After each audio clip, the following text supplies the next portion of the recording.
Hello, and welcome to the Business Transition Roadmap. I'm Marcy McNeil, a transition guide with the Transition Strategists, and I'm excited that you're joining us today. Debbie, do you want to say hello? Hey there, everybody. I'm Debbie Davis, and I am a transition guide with the Transition Strategists, and really excited to be here with you today, Marcy. Yes, I'm excited for our conversation today, Debbie, because we have had some really wonderful discussions lately about the different tools in our transition roadmap developer process, including the compass. And I'm excited that we're going to talk about one of the tools in particular today. But before we do that, maybe we should take a minute or two each and just share a little bit about our journey with the transition strategists and why we love this work so much. Do you want to go first? I would love to. So, my journey started about 4 years ago. I met Elizabeth at a friend's birthday party, actually, and we started visiting. And I was on a journey of leadership development on my own practice and just talked to her and hit it off after she shared with me the values that the transition strategist, the company that she built, had. And one of the values was people first. And I thought, oh my gosh, I need to learn more about this company, more about what they do. Love the entrepreneurial space. And then just jumped in, started learning, and started supporting our clients. And like I said, that was about 4 years ago, maybe a little bit more than 4 years ago, and have loved, you mentioned the compass, loved the tools that we use, love the transition roadmap developer, and that tool, the compass, is just something that I've seen really benefit the clients that we support in that they get clarity, they get excited, they start moving forward after having been maybe a little frustrated, maybe a little stuck. And so Mm-hmm. I love seeing them embrace that and get excited about that. Yeah, that's awesome. I love hearing the stories of each of our guides and each of the people on our team and how they came to know Elizabeth because she's a Yes. force of nature. She's so great. Oh, I came to Transition Strategist about maybe 9 months after you did, so it's been about 3.5 years. And I met Elizabeth through a mutual friend and professional colleague who introduced the two of us. And I was out in Colorado and met up with her in person and had a great conversation with her. And I remember her saying, I know you're going to come do this with me. I don't know when it's going to be, but you're going to. And I was like, okay, what does she know that I don't? But she, what I didn't realize is I had just been through a failed business transition. It was not my own company. It was the company that I had been working for prior to meeting Elizabeth. And one of the things that I love so much about this work is as I learned about our process, our transition roadmap developer, I could look back and see all the places where it went wrong. I mean, I hate to say that, but I could see, oh, that's where it went wrong. And if we'd had that, that might have been different. And oh, wouldn't that have been great? Because there was just the upheaval that it caused for 2 years in our company to our culture, to our staff, and even ultimately to our clients. When that didn't go well, it ended up not going at all. It was a business closure. And I so appreciate the process, like you said, that it could be a 2-year timeline, it could be a 7-year timeline, it could be whatever amount of time a business owner and a successor have. But the conversation and the steps that we take them through, we guide them through, that ask the questions that they may not ask themselves, and really has them just so thoughtfully reflect and share with others what they want, where they want to go, and what's important to them. And I love this work when we get to see the excitement on a business owner's, for a business owner, but also for a successor when they see progress and they see what's possible, whereas before they might have only seen their one piece of it, and now they have a collective vision. So it's really cool. It's really a privilege to get to do this work, and I love the opportunity to be with you, Debbie.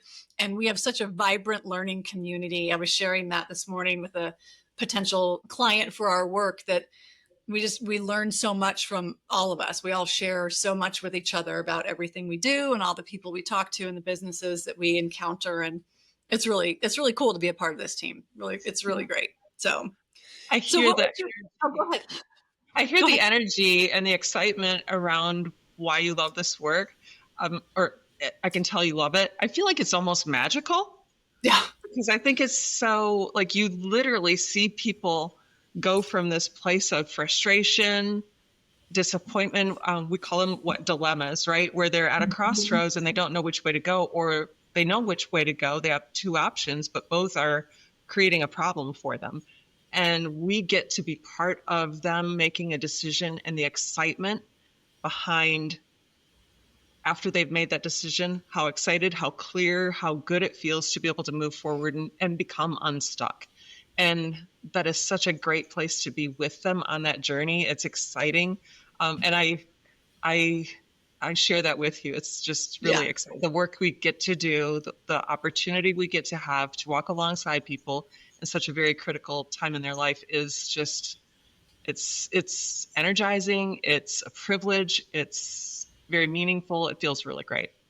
I love Yeah. it too. And I think I love the distinction we have of the term guide as Mm, opposed to a coach or consultant or some other term, but the term guide is just, it's such a great description of what we get to do. We walk mhm. alongside, and sometimes we walk ahead because we can see other paths and we can help navigate that, and sometimes we walk behind because we're watching to see if they don't take a foot, set a foot wrong and go down a different path that they don't want Yep. to. But the idea of a guide is really powerful to me. And, in essence, so that they recognize they're not alone. Absolutely. I Yeah. think about being a guide and I'm curious, is there an experience that you have that you really, I mean, it might be too early to ask that, but that you can hone in on and that maybe your first experience as a guide and what that felt like versus where you're at today? Tell me a little bit Hmm. about that. Well, I appreciate that, Debbie, because I come from a coaching background, a Mhm. training and coaching background. So Mhm. training, like, do this, and then follow up with the coaching of, did you do this and how did it go? And now do this next. And so it initially, it was a real shift. It was a big adjustment. And I can think back to some of the early calls that I had on projects that I was working with Elizabeth on, and really the stepping back and looking and listening and then asking the questions. If there's something that has just grown myself professionally in the last 3.5 to 4 years exponentially, it is asking questions Yeah. and really listening for what needs to be asked in this space. Mhm. What is going to move that decision, that conversation, even maybe that conflict forward, and what is there to explore. So I would say that to me has been how I've grown the most in becoming what I would say is really a guide, and um, and just continuing to practice that curiosity Yeah. and asking those questions, those really meaningful, yeah, those meaningful questions. So, Makes me think of the process of listening, mm, as you say, that has changed for me, right? Because you listen for things that aren't being said or things that are said that are potentially truth or not. Sometimes it's a hurdle that they've created. It's a limiting belief that they might have, but mhm, it's so there's parallel right between coaching and guide. But at the end of the day, I've also learned a lot about the listening space and the asking question space, and that is so powerful in the work that we do. mhm. And like honestly, as we think about the topic that we're going to talk about today, um, that's critical in part of the development of that. So we're going to talk about the objectives matrix. Is that right? Yes, yes. We were talking recently about what's one of our favorite tools in the roadmap developer, and the compass is the big six questions: the why, the what, the who, the when, the how, and the how much. And you and I were talking recently about the why and how powerful that why is in guiding all of the rest of the conversations. And the tool that we use is the objectives matrix, which that is how people identify their why across a number of areas, both, individually. What is it? Why am I doing this transition? What do I want? What do I want out of it? Which is, and then what do I want for my family, for my spouse, for my children? What do I want for my company? What do I want for my business, my employees, my partners, if I have them? So really examining all of those motivators, all of those motivations for why you would actually take on a transition process like this, as opposed to just, selling and jumping ship, because that might be the easiest thing. What Uh-huh. we find, or at least what I've experienced, and I think you have as well, Debbie, is the people that we work with, they do have a really big why. Yeah, And very they much so. really do want powerful things for themselves and for others in their lives. Mhm. And otherwise it would just be easier to just go find a buyer and sell. Absolutely. And I think about, as you just said that, they do have this strong desire, and that strong desire is buried so deep within them, as opposed to externally living. So I think about one of the reasons that the objectives matrix and answering the why is so important is there's actually a problem, I think, that exists for each of our owners. And I think that problem that exists is, what is my purpose? And Mm-hmm. how will I have significance at some point in my life? And so understand, that's a fear that they harbor within them and don't often bring out if they're not intentional. And this process allows them to be really intentional about answering that question. What is their significance? What is their purpose? But also, to your point earlier, how does that matter to they have fears around their family. How does that matter Mm-hmm. to their spouse, their significant other, the relationship that they have? Because I think it's so powerful to recognize that they have something, their spouse or significant other has something, but then they have something together. And then Mm-hmm. family, the business, the community, the partners, the successors. I mean, everybody unpacking all of that isn't part of the normal transaction Right. process. It Right. is part of our transition process, and that Yeah. intentional effort to dig so deep and uncover all of that is what makes the objectives matrix so very, very powerful. I'm Mm-hmm. curious, you and I talked a little bit about this, um, as we start, the objectives matrix. Walk me through that process a little bit, and Mm-hmm. then maybe some examples that you might have, and let's play around with some examples of where we've seen that come to life, because I think that's so powerful. Yep. Yep. So really that objectives, like the steps in the process is, what we typically do is we would, give the framework, which is the tool itself, to all the people who are directly participating in the transition. So it could, your owner, maybe if there's more than one owner, it'd be all the owners, and potential successors if they know them, if they have them in mind. But because I think really what we're looking to do is, it's not about alignment necessarily, it's about understanding and appreciating.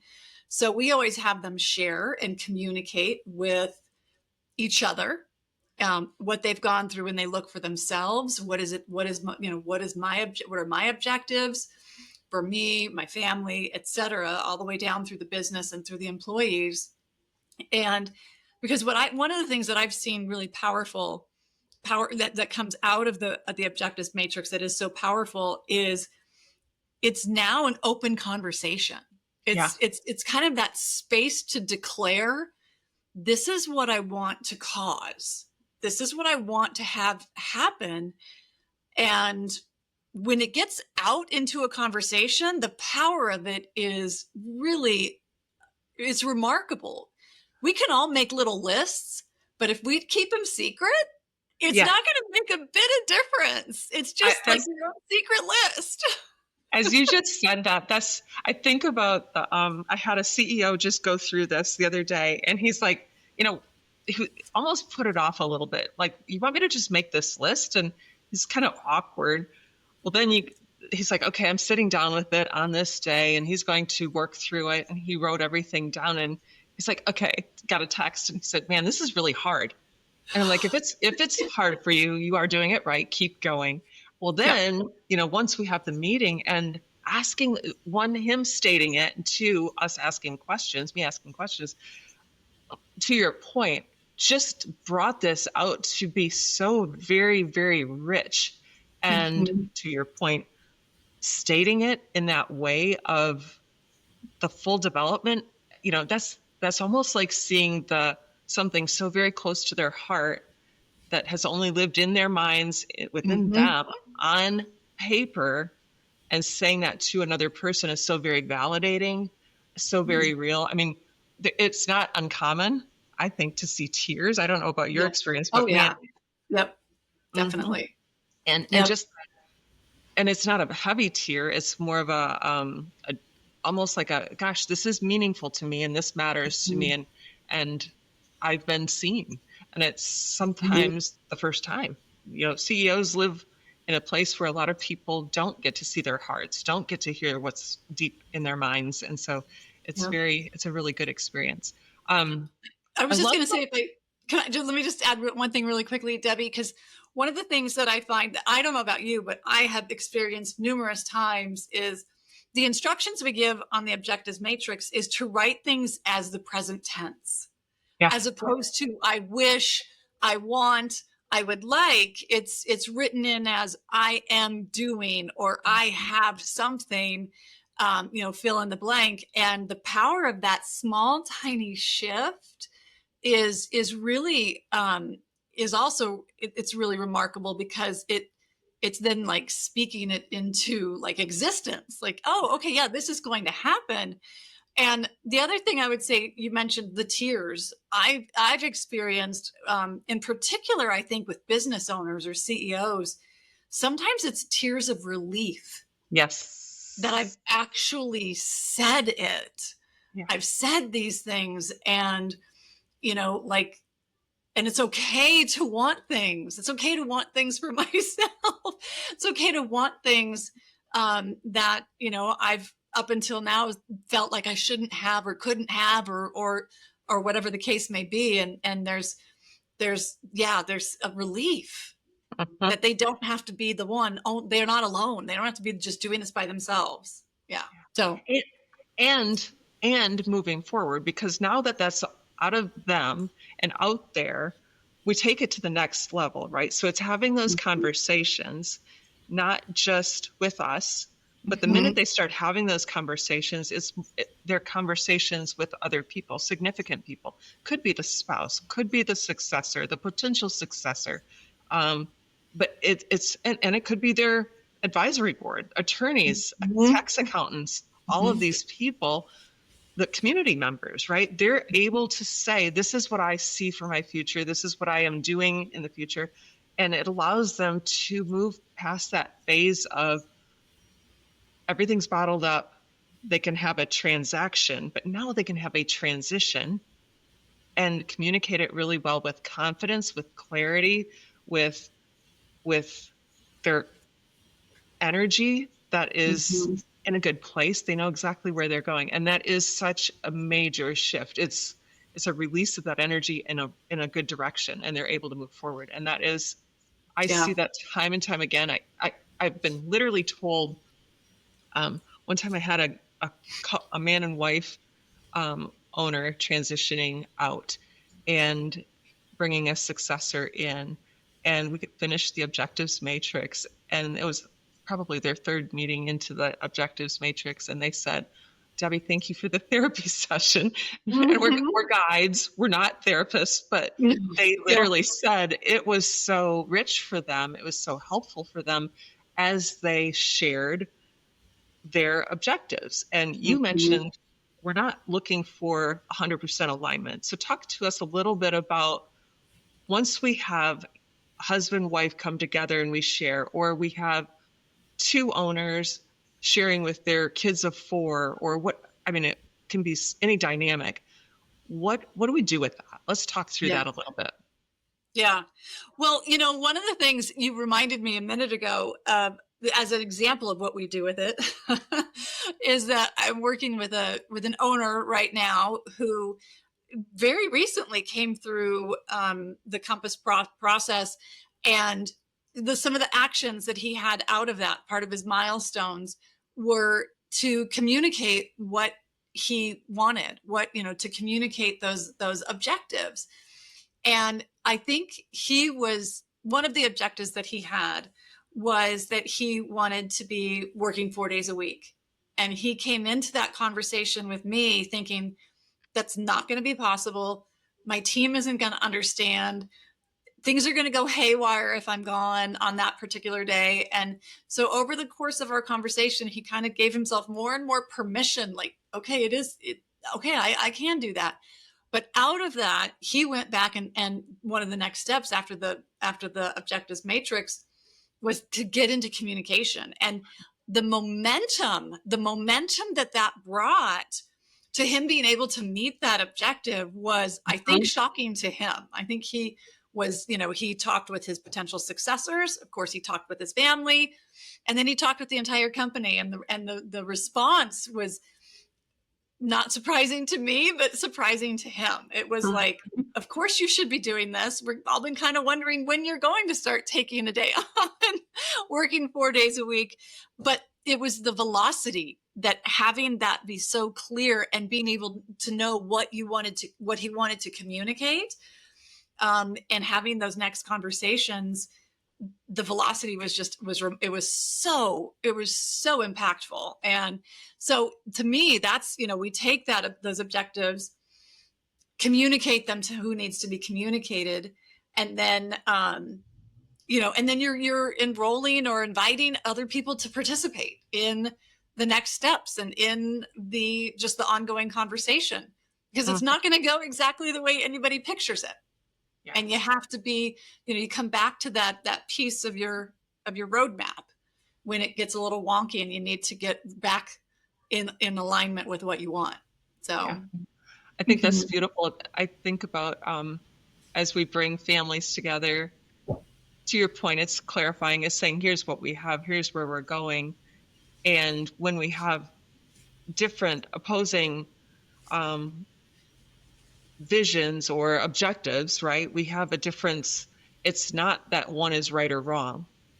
The objectives can be different. The beauty of it is that we are transparent about communicating it, and we're understanding it fully. And that I think about, I have a client right now who they're a family of 4, and then they have brought in a COO as well. He is part of the group. So a total of 5 of them, and they all shared their objectives. And in that sharing, they knew that these, one person said, hey, I think this is going to be different than this person. And they all talked about that in the one-on-one meeting. So then when we brought it all together, we want to highlight those things, right? We want to talk about those things and say, this is normal to not be 100% on alignment. There's no way. And we don't want everybody to be in agreement, right? That groupthink mindset. We want to have everybody uniquely seen. There's beauty in that. And then the beauty also is in being transparent around it and understanding it and preventing butting heads in conflict. It allows the conflict to be navigated in a way that is appreciated, respected, honoring the people that are behind the beliefs or the whatever it is they're trying to achieve. And that's a big benefit of having the objectives matrix and talking through those. So that particular client has literally made that part of their cadence of meetings. They talk about the objectives matrix of everybody. They add to it throughout the time that they've been working with me, and are having discussions around, what does this particular objective mean to you? They want to understand it, and they want to honor it in the best that they can. Now, the flip of it is, we do have objectives that can be short-term, mid-term, and long-term. And have to change, perhaps, have to be adjusted, perhaps, but we're doing it a lot of times. We're helping them do it in a way that is honoring and respectful of them, because not everybody gets what they want, everything that they want. We have to come together to try to get the most of what we want, if at all Mm-hmm. possible. And it's a beautiful place to be. Anything you Yeah. want to add to that, or any Yeah, thoughts I that come to as you mind? were talking, I thought of something else that we haven't touched on yet with the objectives matrix that I think I have experienced to be really powerful, and that's the deal breakers. Oh, So yes. part of what we have folks do is identify which objectives are deal breakers. Like if that thing can't be accomplished, I'm not going to move down this path.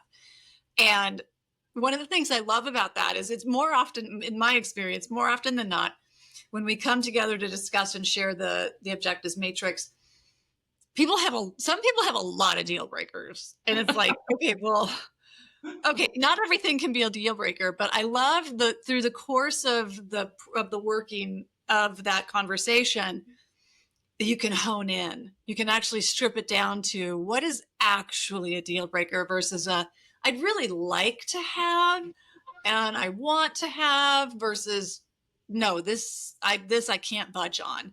And I find that what you were talking about, having appreciation and at least an understanding among all the parties that are in the conversation of what are their true deal breakers and then how do you navigate those, and those because those have to be at the forefront of all the other conversations.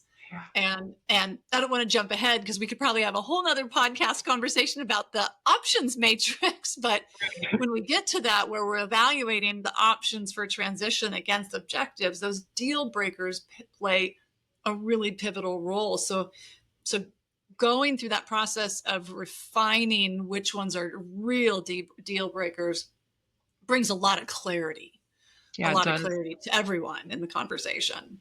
And I think So it's worth mentioning too an example of a deal breaker. Do you mind if I share one? absolutely, go ahead. I don't mind. I want you to.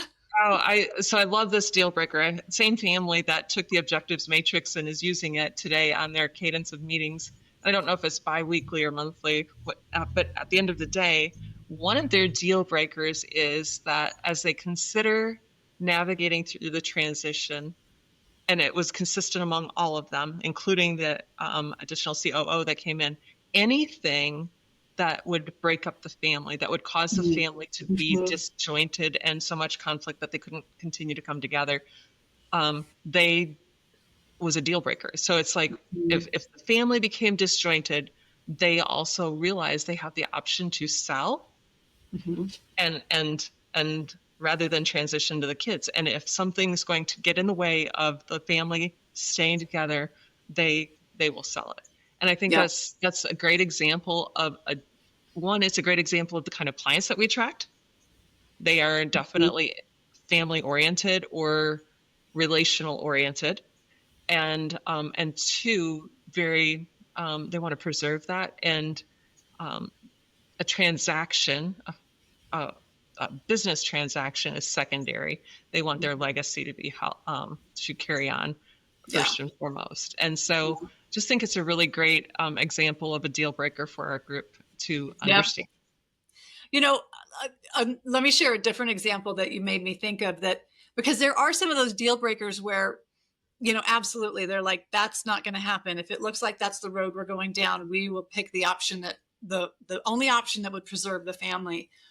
I in the last few months, a couple different businesses go through the options matrix and identify this is paraphrasing, maintain the culture, maintain the healthy culture or whatever has been their culture they've created beyond them, and they mark it as a deal breaker. And it's interesting because through conversation and guidance on, from us, someone like you or I, we sometimes have to confront the reality of you actually will not have any control over that. Yeah. And how even though it's really really important to them, no matter who they transition it to, they have like the letting go of it, it will become what it becomes. But Huh? you can certainly look at and choose an option that puts the odds in the favor of that You happening. bet.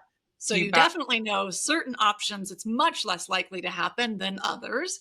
But I have seen people have to sort of wrestle with that and be like, oh, okay, yeah, I really would love that. It's important to me, but I'm eventually going to have to let that go. Maybe not today, maybe not next week, but eventually Huh? be comfortable, be okay with that. That's we've done the very best and created what you've created, and you're going to choose the folks that you feel are in the best position to carry that forward.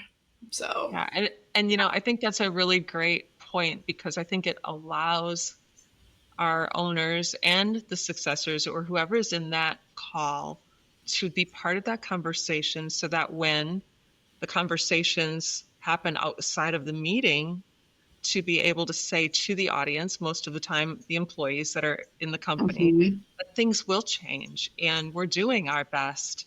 We do value the culture that we have today, and we will do our best to preserve it. And we're all part of that. Yeah, And at the same time, there are certain things that are out of our control, and change does necessitate or even drive a shift in culture. And at the end of the day, I think it's an opportunity to be transparent, to be somewhat collaborative, and know that we're all in this together. And it just, again, I think it's a testament to the objectives matrix. We thought this through. We care. We want to bring you along, and it's such a valuable component that we see and want to support. yep. So it's really, really good.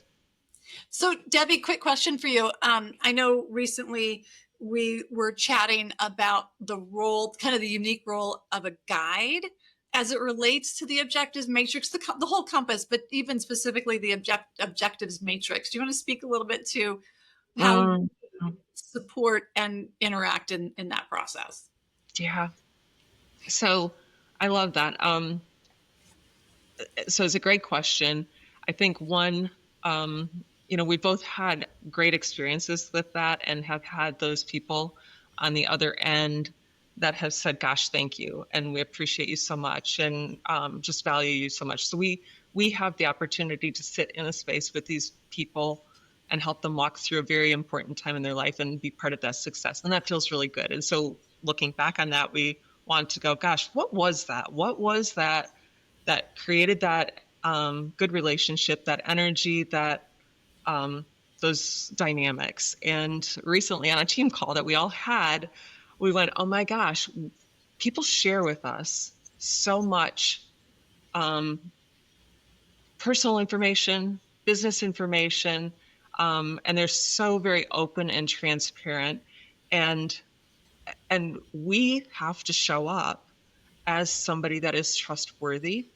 We have to show up as somebody who has their best interest at heart. We have to show up as somebody who does listen incredibly well and asks very pertinent questions. And so, we all have done a lot of work ourselves to get to that place. And how do we do that? And one of the nuggets that we pulled from that was we have the opportunity to create psychological safety for those folks. And Mhm. psychological safety has four major components. And because I'm saying it off the cuff, I'm going to forget one, but I'll try really hard not to. But psychological safety is inclusion safety. So we are including them into the conversation. We're inviting them. We're asking questions. We're creating a space for them. Learner safety, contributor safety, and challenger safety. So those are the four components of that psychological safety. And I think we do a really great job of balancing all of that, asking them to contribute, us stepping in and contributing appropriately without being offensive, Mhm. asking hard questions. And we can't do that until we've created that space for the relationship have the challenging conversations. And then we're always open. We mentioned it earlier, we have such a learner um, group that's our natural tendency anyway. But Mhm. it's all of those coming together really harmoniously to create psychological safety so that I feel like we don't just help people through transitions. We cultivate a really great relationship with a team of people who are exiting out and those coming in and setting them up for great success. And I mean, that's why we love the work that we do. It's incredibly meaningful. It's incredibly deep in terms of the relationship, in terms of the level of trust that we create and they give to us. Um, it just feels incredible. Anything I Mhm. missed that you can think Well, of? I was going to add, there's something there comes a point when we get we get so in it with the owners and the successors. We get so bought in. We are so right there cheering and nudging when needed, but we're so committed. We're so committed to them taking the steps and having those hitting those milestones and having those wins all along the way, that like we're fully participating. I mean, we're not doing it, but we are fully participating with our heart and soul that it moves forward and goes well, and they can navigate those challenges and those little bumps in the road. But we would probably not be able to create that psychological safety, as you mentioned, if we aren't that committed and that engaged in their Yeah. success. And Yeah. and I think one of the things that I appreciate, and I think a lot of our clients appreciate, is that we're to some extent we're sort of outcome agnostic. We're not tied to a specific that they Yeah. accomplish, or they pick a certain path, or they take a certain strategy. We guide them, and then we stay with them through the things they choose.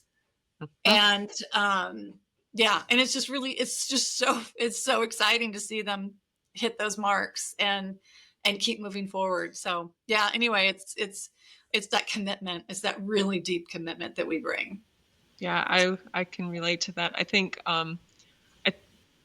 I think that, and where my head went when you were just saying that is there's so much emotion around their fears and us creating the place for them to be able to share those fears and work through those fears. It makes me think of owner psychological fears. Mm-hmm. I think they have those. What is their identity? What is it relative to them personally, but also their family members, their financial security, their business success, their legacy, their control and power, their involvement in the community? Mm-hmm. And how will they be relevant going forward? I just think we address so many very deep and rich components. I think, oh gosh, reputation to them, their company, their status, and then also all of that relative to the successor. The owner takes all of that on, and there's so much fear around that they harbor, that they're allowed to share with somebody who creates that space. I think it's just such a rich um, opportunity to work through some of that. And I mean, I've Mm-hmm. experienced it. I think about I have a person right now that I'm working with um, who is who is navigating some of those fears that have held him back for so long. Mm-hmm.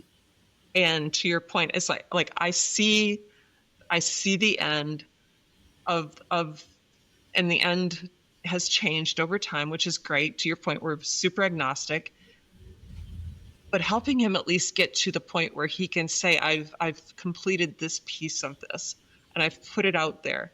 And there are so many fears of, or potentially, are they interested? um, is this worth what I think it is? Am I Mm-hmm. ready to let go, to be that exposed, to be that vulnerable? And there's so many things. And it's like, it's standing out there and putting yourself out there. And we create the space to allow them to be that vulnerable and with them. And to the Yeah. point where we are literally side by side with them going, yeah, it's okay. We can have that conversation. And it's just Mm-hmm. phenomenal. It's a really Yeah. great Yeah. opportunity to be there. I think about the objectives matrix and the big picture, our process, as we think about the importance of that.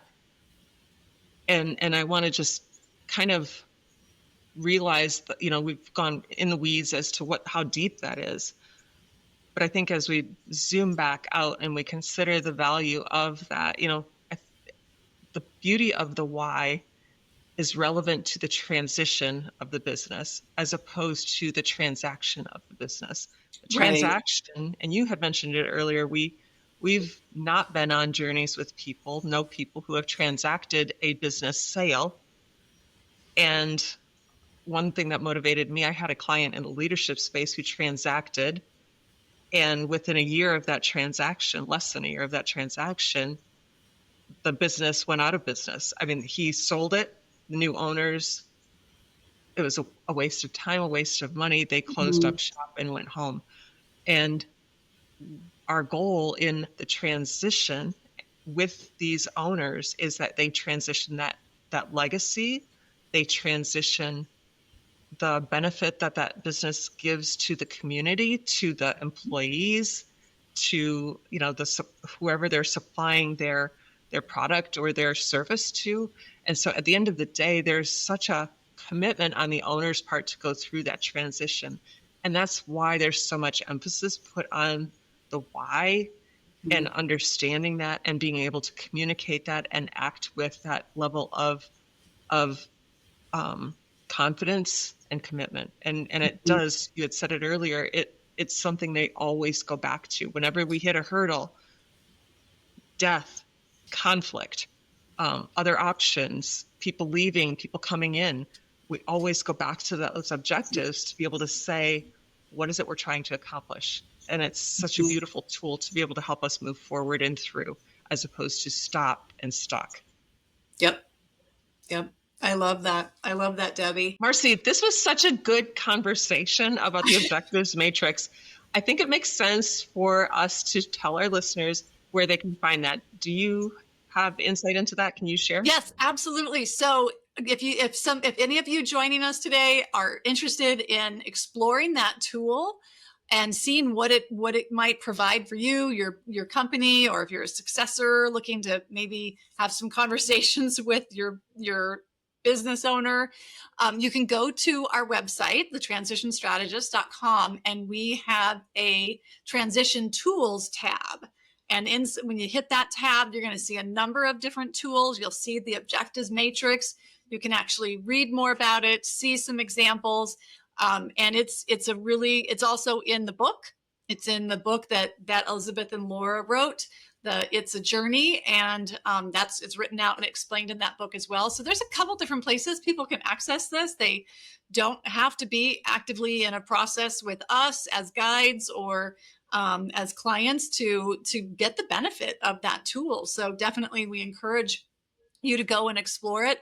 And should you want to have a conversation with any of us about how to navigate that and utilize that in some way, you can always reach out to any of us that you can find there on our website, or just fill in a contact form and someone will reach out to you if you're interested. Debbie, thank you so much for spending this time with me. Oh my gosh, a pleasure. Loved every second of it always. Had fun getting ready for this and enjoyed the opportunity to share. And It hopefully was fun. hear from somebody, because I think it is just a beautiful topic. Yep. I definitely hope some people got some good ideas and maybe some encouragement out of this today. So thank you all for joining us on the Business Transition Roadmap. We'll see you next time.